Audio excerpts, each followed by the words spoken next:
Salut le monde, c'est Fred de la chaîne Bascule des Centres. Aujourd'hui, on est à Civrieux en Dombes et on va rencontrer Jérôme Michaud de la chaîne Chute Argentique qui va nous prêter sa chambre intrépide. Ça fait longtemps que vous me l'avez demandé et aujourd'hui on fait le test. C'est parti.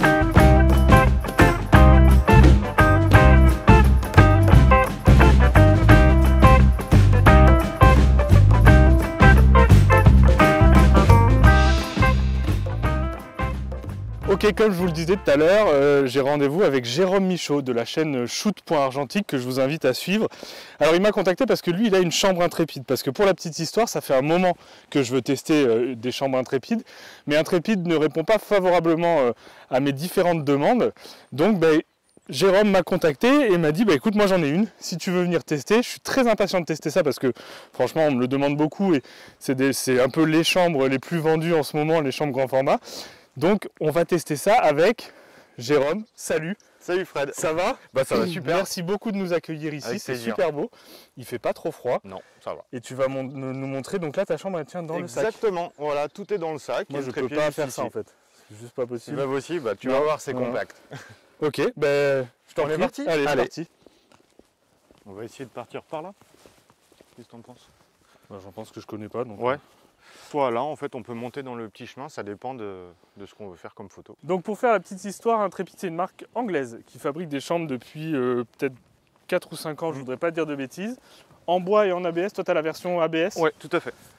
C'est des chambres très bon marché parce qu'elles sont vendues à peu près 300... Entre 350 et 400, enfin, voilà. Ouais. Ils font du 4-5, ils font du 8-10. Ils font aussi un agrandisseur qui est vachement bien, qui permet... Tu l'as pas toi? Non, je l'ai pas. Qui permet en fait d'agrandir du 4-5 avec leur chambre. J'en parlerai peut-être, mais en tout cas, moi j'ai essayé de les contacter pour avoir un peu un deal avec eux et faire un truc. Ils m'ont jamais trop répondu favorablement, ou en tout cas pas comme j'espérais. Donc grâce à Jérôme, on va pouvoir enfin voir ces chambres qui défraient la chronique.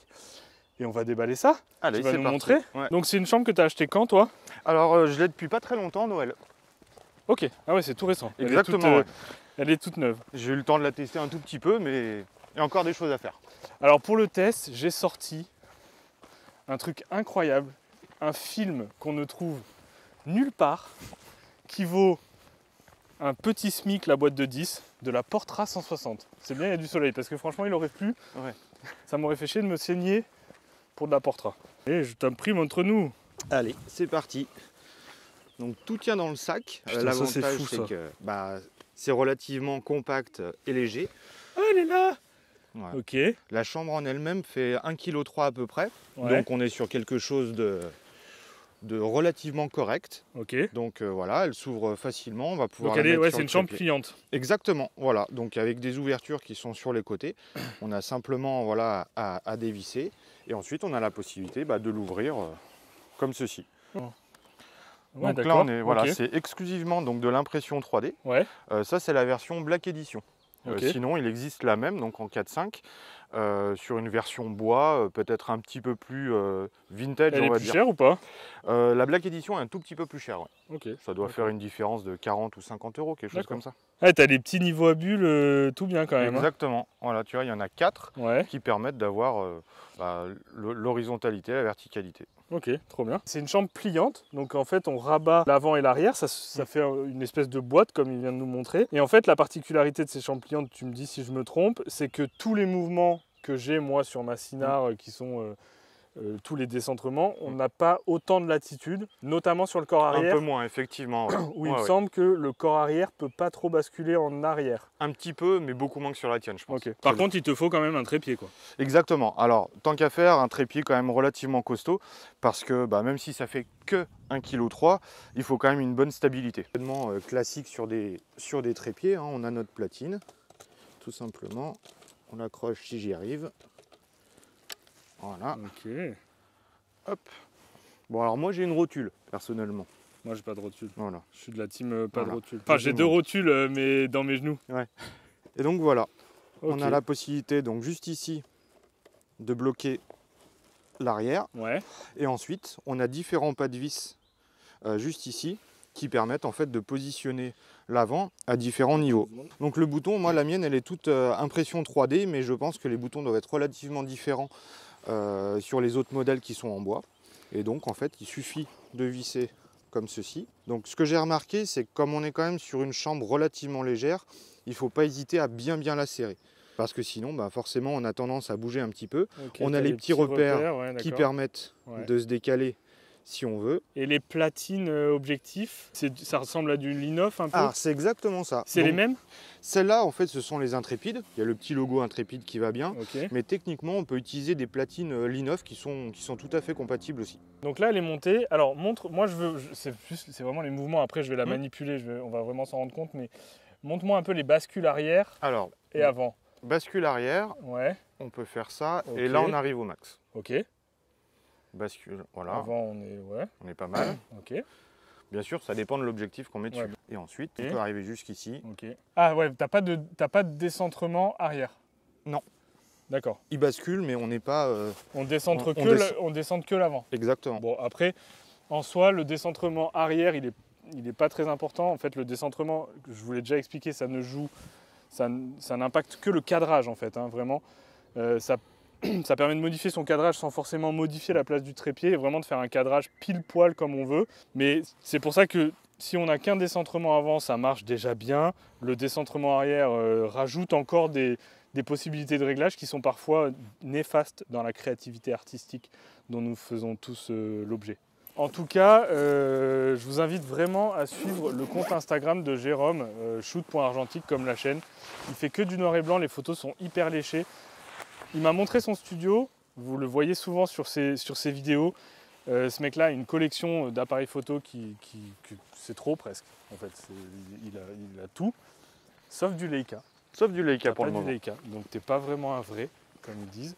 Bon voilà mon premier petit spot. Il y a un petit pont là-bas, je pense que je vais essayer. On va faire ça au 300. Voilà. Oh, il est beau. Avec le petit logo Intrépide. Ouais, bon, on va pas trop leur faire de pub. Je te rappelle qu'ils m'ont quand même pas envoyé de chambre gratuitement. Bon, accroche, on ne peut plus simple. On positionne et on descend. Simplement ça. Ouais. Je vais vous mettre là la focale exacte d'un 300 sur un format 4.5. Bon, bah elle est là. Et ben voilà. Alors, on a mis le 300. Exactement. Alors, je vais l'ouvrir. Ça, je pense que c'est bon. Donc voilà. Fuite. Et là, je vois rien. Il doit être... Hop, là il est ouvert. Ah, je vois toujours rien, mec. Ah si. Ah si, il y a un truc qui se passe. Alors, la serviette. Celle-là, je la connais parce que... La serviette magique. Ça va être Décathlon. Il n'y a rien dedans? Non. Donc, si vous avez suivi les vidéos, comme on est sur un 300 mm, la distance de mise au point sur l'infini sera d'un écartement entre l'avant et l'arrière de 30 cm. 30 cm, c'est facile. Oh, c'est beau. La mise au point, c'est en bas. Hein. Exactement, c'est la petite molette qui est en bas. Ok. La chambre est peut-être un peu haute là aussi. Ouais, je pense qu'on est haut. On va se mettre là en fait. Ouais. Tu m'as dit que le dos, parce que là on est en mode portrait, moi je voudrais du paysage. Et ben on a tout simplement le dos rotatif. Ah oui, d'accord. Comme ceci. Putain, c'est plus facile que voilà. sur la Cynar. Et... Donc par contre, tu n'as pas moyen de savoir combien t'es basculé en degrés. Non. Là, on n'a pas autant de mesures que sur la tienne. Ok, bah moi je vais faire la photo comme ça, je te laisse regarder peut-être. Allez. Déjà, le dépoli, il est vraiment stylé, je trouve. Alors là, tu as dépoli plus un Fresnel dessus pour rajouter un peu de lumière. On sent qu'en effet, c'est très léger, mais ça. Je m'attendais à ce que ça bouge plus sur les axes, mais pas tant en fait. Hein. Franchement, même la mise au point se fait bien. Après, on est sur la 5e édition des Intrépides. Ouais. Donc je pense qu'ils ont amélioré au fil du temps les fonctionnalités. Et puis, alors, là du coup, là tu vois, je suis bien. Après, je connais pas les boîtiers Nikon, donc je sais pas si ça peut... c'est mieux. C'est mieux, juste. C'est la seule différence. En fait, la seule différence entre Sony et Nikon, ou Sony et Canon, c'est que Canon et Nikon, c'est mieux. Tu vois, c'est à peu près la seule différence. D'accord, en fait. Parce que Sony font des télés normalement. C'est ça. Voilà. Ouais, ils font juste pas des grippes. Ils font pas des grippins, mais ils font des télés. Alors que Sony Nikon, ils font des lunettes. Réfléchissez à ça. Par contre, tu vois, je pense que mon dépoli est beaucoup plus clair. Ok, bah là on est net. Tout est bien serré. On va passer la magnifique Portra 160. Tu rec? Ouais, je rec. Moi je rec tout le temps. Moi je suis un mec qui rec. Là-dedans, il y a de la Portra 160. Ça, 10 000 $ sur le bon coin. On va se mettre 30e à f22, je pense. Est-ce que tu sais ton objectif, à quel moment il est le mieux? Non, t'as pas là. En termes de piqué? Ouais. Plutôt f11. Ok, Donc il faudra appuyer fort. 16 trentièmes de seconde, première. Non, je rigole. Et donc là, Exactement. ça, pour le coup, c'est pas très compliqué. C'est parti. Et voilà la première. Attends. On va faire un portrait de Jérôme Michaud. Parce que lui il fait des portraits, mais il n'a pas de portrait de lui. Et moi, je fais des portraits, mais pas à la chambre, parce que j'ai jamais personne qui veut se mettre devant ma chambre. Oh, le bon avion. Merci pour l'avion. Alors, là, je vais me mettre en mode portrait. Oh, la classe. Ah, il faut pas trop que tu bouges, par contre. Ok. Sinon, je vais jamais m'en sortir.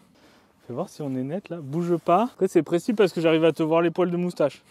Mets-toi, du coup, de 3/4, s'il te plaît. Ouais, voilà. Et ce qu'on va faire, c'est que je vais basculer devant. Donc, c'est les extérieurs. Hein. Oui. Donc là, ce que j'ai fait pendant que Jérôme il bouge pas parce que la mise au point est faite, en fait, j'ai basculé un peu mon corps avant vers l'avant pour complètement casser ma zone de netteté et essayer d'avoir vraiment que son visage de net et d'avoir énormément de flou. Alors, ce que j'ai remarqué, c'est que ça vignette assez vite. C'est certainement dû à l'objectif. Les 300, comme le champ est beaucoup plus court, ça vignette assez vite. On a moins de latitude de bascule.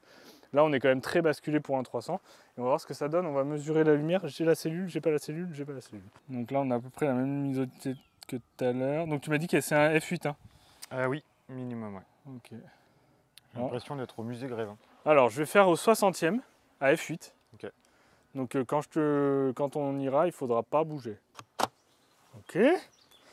Donc là, on ne respire plus.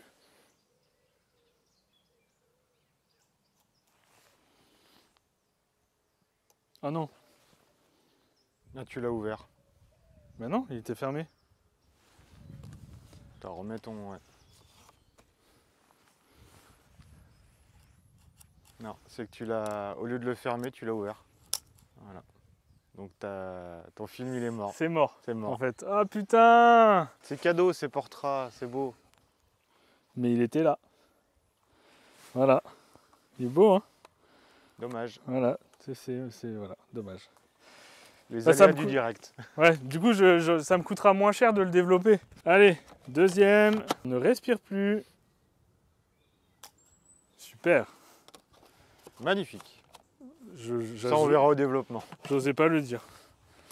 Avec plaisir. Alors, qu'est-ce que j'ai à dire? Franchement, c'est pas aussi cheap que j'aurais pu l'imaginer.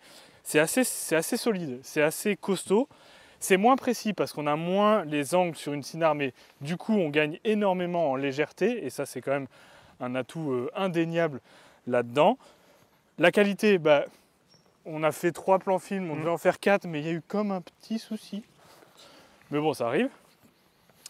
Donc je sais pas, mais je pense que c'est très bon. De toute façon, il y a peu de chances que la qualité soit inhérente à la chambre. C'est inhérent qu'à l'objectif.